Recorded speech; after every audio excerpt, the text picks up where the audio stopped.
Good morning. আজকে ঘুম থেকে উঠতে বেশ দেরি হয়ে গেছিল, তার জন্য আর সকালে চা করিনি। সোজা চলে যাই আমি রুটি করতে। তো রুটি আমি করছিলাম আর তখন না আমার দাঁড়িয়ে দাঁড়িয়ে একটা কথা খুব মাথায় আসছিল।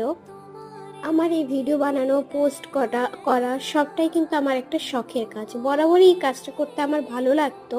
কিছু কিছু মানুষ আছে আমাকে অনেকে অনেক রকম কথা বলে যে কি হবে কি না হবে, এখানে কি জন্য কাজ করছি, কি বা দরকার, মানে অনেকে অনেক রকম অনেক ধরনের কথা বলে।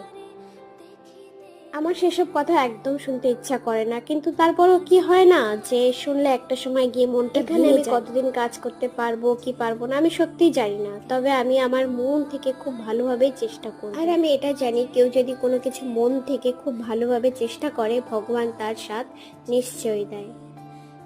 আজকে সকালে রুটিটা ডিম ভাজা দিয়ে খাবো। প্রথমে ঠাকুমা